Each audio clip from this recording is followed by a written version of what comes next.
With regards to yeah, another unfortunate, I suppose we could say, so-called a rom-com, this time without even a clear central sort of focus at all. I mean, usually you get a single relationship, but no, in this one they really tried to expand a bit too much. Apparently based on a French film. Now French movies are usually, I don't know, probably it's probably better. But who knows? I haven't seen it, so I cannot quite tell or confirm or anything.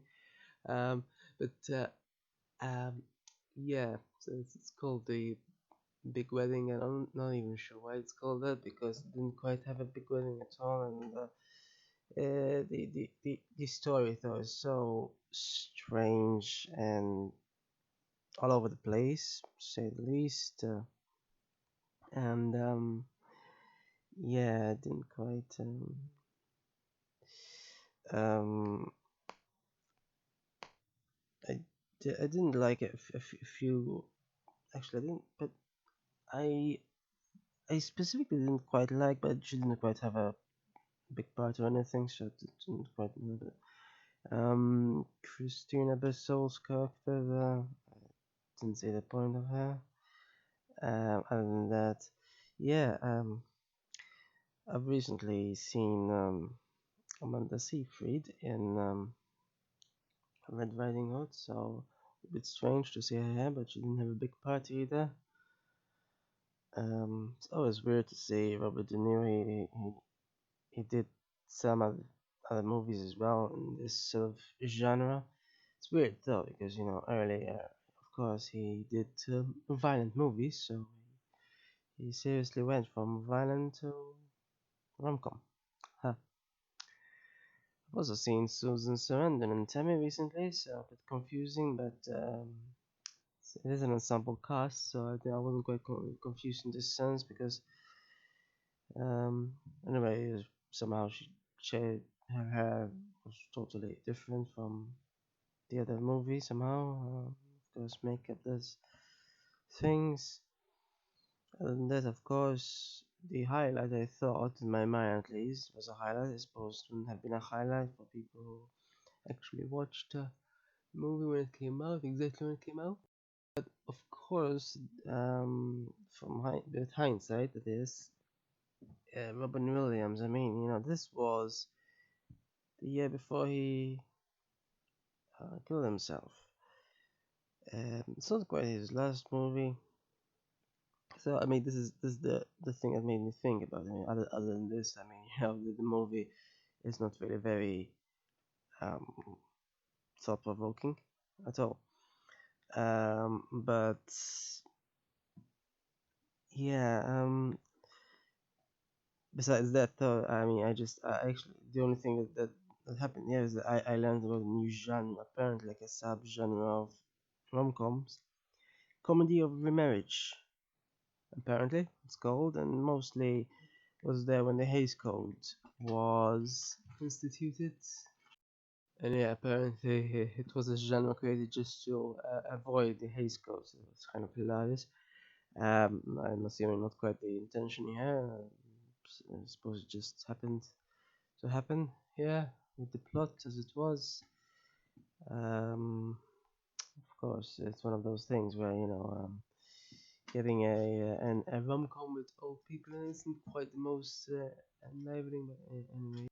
But yeah, it made me wonder about Robin Williams' life. Not that this movie itself has anything to do with it, but I didn't quite understand how I wasn't quite too aware about the kind of dementia he has, and apparently he had this, and apparently possibly I'm assuming by implication it doesn't involve lots of memory. Apparently, I think.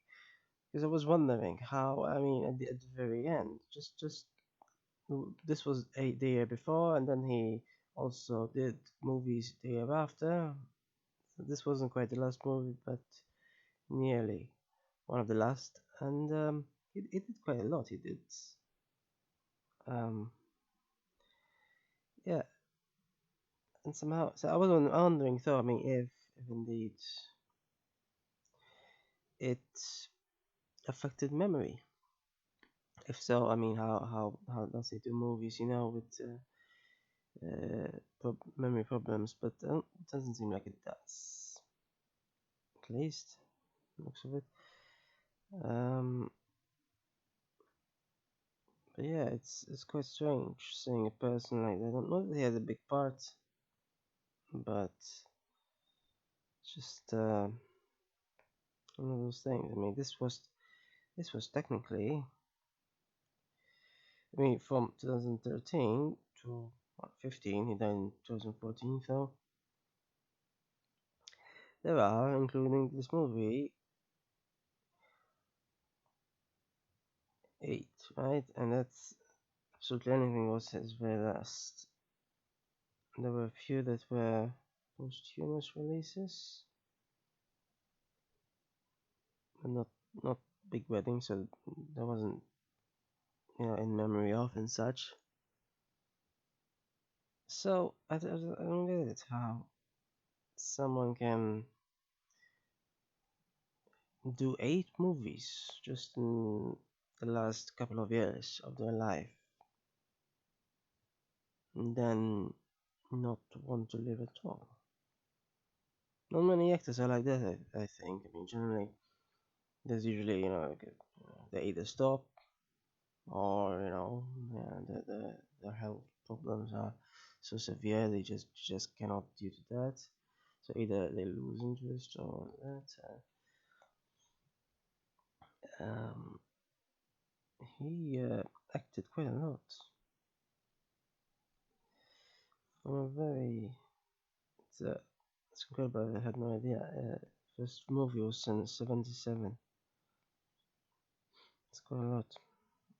I also at one point watched that Poet Society and didn't quite realize that he actually acted 3 years prior on a movie called Seize the Day, which is, something that he instructed the students to do in that Poet Society. Yeah. Of course, his voice acting in Aladdin is superb, and something that is sort of relevant to his life at the very end specifically was hmm, what was it called again? Um, yeah, What Dreams May Come, I think. Yeah, I've watched that, and it is about someone committing suicide. So, who knows? Maybe he had been thinking about it since '98. That's a whole 16 years. And, he just did rom-coms at the end, like even a movie called Angriest Man in Brooklyn is apparently a comedy drama. So either comedy or rom-coms. I did. Boulevard apparently is drama. But yeah, he did do a lot of different genres. I really don't quite understand though how people can function like that. They could want to be in movies 1 year and don't live at all the other. Huh. But anyway, this movie specifically, very possible. I've seen better rom-coms, but worse as well. One of the many rom-coms.